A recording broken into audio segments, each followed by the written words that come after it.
Last night, some people put the barriers back up. I received a notice about 45 minutes to an hour that the barriers were back up before I received the message that little Sequoia had been shot and killed.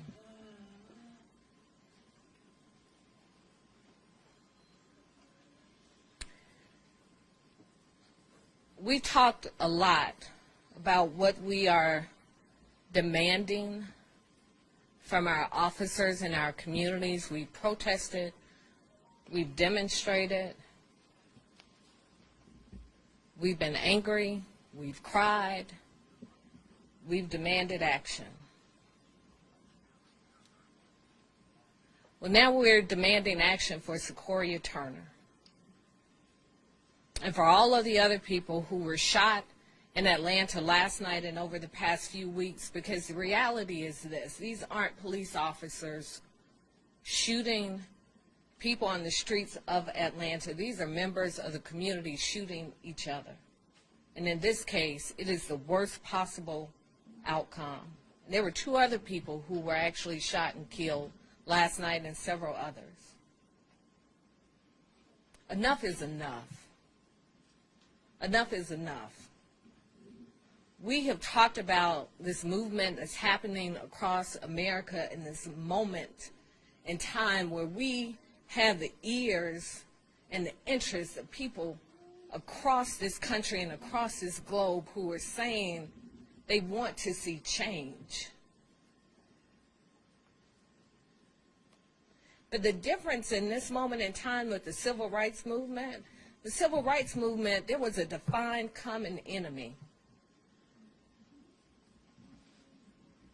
So we're fighting the enemy within when we are shooting each other up on our streets in the city, and you shot and killed a baby.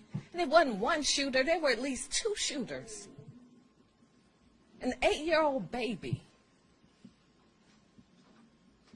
If you want people to take us seriously, and you don't want us to lose this movement, then we can't lose each other in this. And there are peaceful demonstrators across this city and across this country. And I applaud them and I thank them for being peaceful and for honoring the lives of so many people who have been killed in America because of injustice. That's an important movement that's happening. But this random wild, wild west, shoot 'em up because you can, it's gotta stop.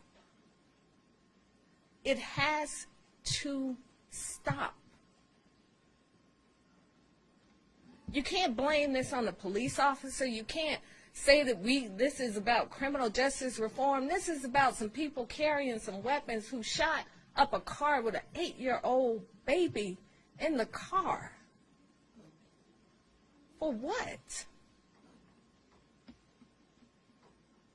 And I wish that I could stand here as mayor and tell you what the answers are and what the solutions are. But it's simple. We got to stop this. We are doing each other more harm than any police officer on this force. We've had over 75 shootings in this city over the past several weeks.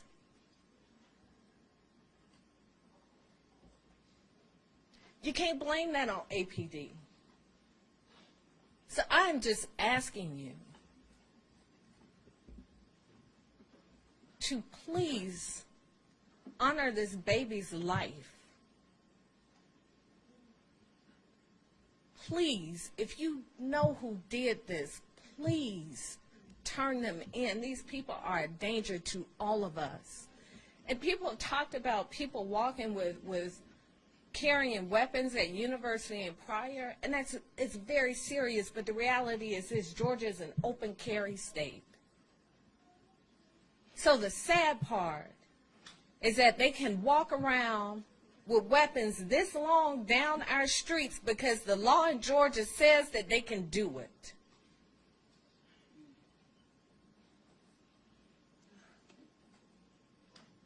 So you got people walking down the street with weapons this long because Georgia law says it's okay.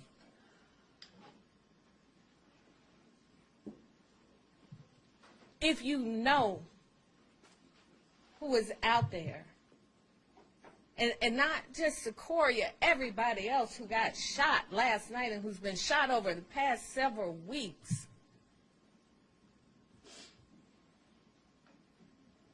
you cannot be silent. Your silence will not protect you.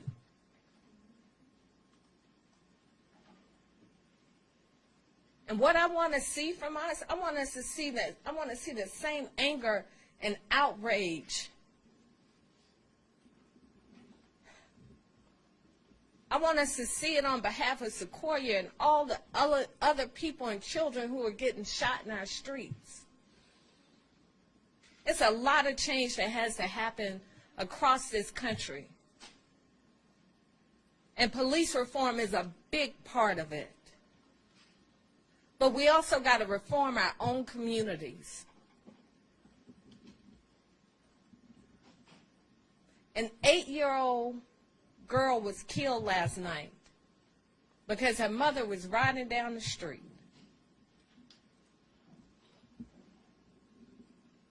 You don't want somebody on the streets who would shoot into a car randomly.